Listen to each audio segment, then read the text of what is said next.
Rendez-vous au sommet de Zig Ziglar. Zig Ziglar est une vraie référence aux États-Unis. Après avoir connu un grand succès dans la vente, il a développé ses compétences d'orateur et a réalisé des séminaires et des présentations incroyables. Dans son livre Rendez-vous au sommet, Zig Ziglar résume ses enseignements à propos du succès. D'après lui, arriver au succès correspond à monter un escalier composé de 6 marches. Pour arriver au sommet, il faut toutes les franchir l'une après l'autre. Ces 6 marches sont l'image de soi, ses relations avec les autres, ses objectifs, son attitude, son travail et son désir. Pour éviter les risques de tomber, il est essentiel de franchir les marches dans le bon ordre. Il vaut mieux se concentrer sur la toute prochaine marche avant de se préoccuper des suivantes. Le contenu de ce livre est très dense. Pour faciliter votre montée jusqu'au sommet, dans cette vidéo, j'ai décidé de traiter dans les détails uniquement la première.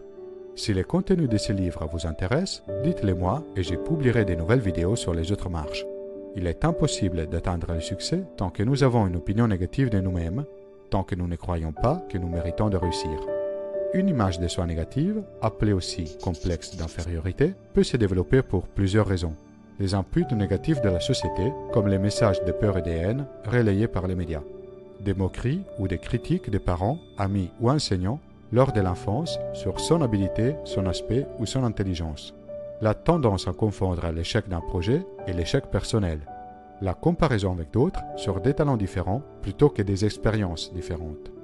Peu importe l'origine de ce manque de confiance, développer une bonne image de soi est la première chose à faire pour atteindre le succès. Personne ne peut vous faire sentir inférieur sans votre permission. Votre pied sera posé de manière solide sur la première marche quand vous refusez de donner cette permission à qui que ce soit. À ce moment, vous vous acceptez comme vous êtes et vous vous verrez comme quelqu'un qui mérite les bonnes choses de la vie. Pour développer une bonne image de vous, Zig Ziglar vous propose d'entreprendre 15 petits pas. Le premier, soyez conscient que vous valez déjà plusieurs millions d'euros. La preuve, les compagnies d'assurance ont des indemnités d'1 million d'euros en cas de perte de vue ou de mobilité. Seriez-vous d'accord à échanger votre santé pour cet argent? Très probablement non. Vous estimez donc que vos yeux et vos jambes valent déjà 2 millions d'euros et ce n'est que le début. Quelle est ensuite la valeur de votre intelligence, vos émotions, vos relations? Le deuxième, prenez soin de votre aspect extérieur. Contrairement au dicton « l'habit ne fait pas le moine », cela a été prouvé par plusieurs expériences scientifiques que l'aspect extérieur influence l'image de soi-même et ses performances. Pour améliorer votre image intérieure, améliorez votre image extérieure. Soignez comment vous vous habillez ou vous vous maquillez. Le troisième, lisez les biographies des femmes et des hommes qui ont atteint des résultats extraordinaires malgré un contexte difficile et en utilisant ce que la vie leur a donné. C'est impossible de ne pas se laisser inspirer par de tels exemples de réussite. Le quatrième, écoutez les discours et les présentations de ceux qui forment l'humanité. Inspirez-vous des exemples du passé, mais utilisez aussi les possibilités du monde digital. Les conférences TED sont un excellent exemple. Commencez par les 10 présentations les plus populaires. Le cinquième, construisez votre image positive par petits pas. Commencez par un domaine où vous êtes à l'aise et que vous pensez pouvoir bien maîtriser. Ensuite, transférez les premiers succès à d'autres domaines. Chaque pas va alimenter votre confiance et votre perception de vous-même, ce qui va améliorer vos performances, qui à leur tour alimenteront votre confiance. Vous êtes ainsi rentré dans un cercle vertueux. Le sixième, souriez et faites des compliments aux autres. Un sourire et un compliment sincère ne font pas du bien que à la personne qui les reçoit. Ils enrichissent instantanément aussi la personne qui les donne. Soyez source d'optimisme et d'enthousiasme pour votre famille, vos amis, vos collègues. Vous et votre propre image serez les premiers bénéficiaires de ces bonnes habitudes.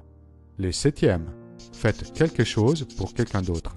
Cela aura d'autant plus de valeur si votre geste sera 100% généreux, si vous n'attendez pas de retour par la personne qui le reçoit. Encore mieux, faites-le à quelqu'un qui est dans l'impossibilité de vous rendre service. Vous recevrez alors beaucoup plus de ce que vous avez donné. Le huitième, choisissez avec soin les personnes que vous fréquentez. Décidez consciemment de passer votre temps avec des gens optimistes, enthousiastes, qui vivent sur la base des valeurs que vous appréciez. Vous allez en tirer des énormes bénéfices. Nos pensées et comportements sont fortement influencés par les personnes qui nous entourent de manière positive ou négative. À chacun donc de choisir les influences auxquelles il souhaite être exposé. Le neuvième, listez toutes vos qualités sur un papier que vous gardez près de vous.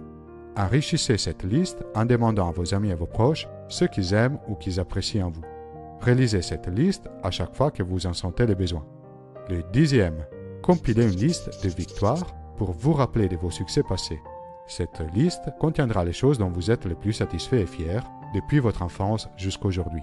Beaucoup de qualités nécessaires au vrai succès ne correspondent pas aux talents valorisés par le système scolaire, comme votre honnêteté, votre dévouement, votre persistance. En réalisant votre liste, vous vous rappelez que vous avez réussi par le passé et que vous pouvez le faire à nouveau. Le 11e, évitez les stimuli nocifs qui risquent d'impacter votre image. Cela concerne les exemples montrant les mauvais côtés de la nature humaine, comme la violence et les abus. Littéralement, tout ce qui rentre dans votre tête est enregistré pour toujours et va avoir un effet. Soyez donc très attentif à ce que vous laissez rentrer. Le 12e, apprenez des échecs finis en succès.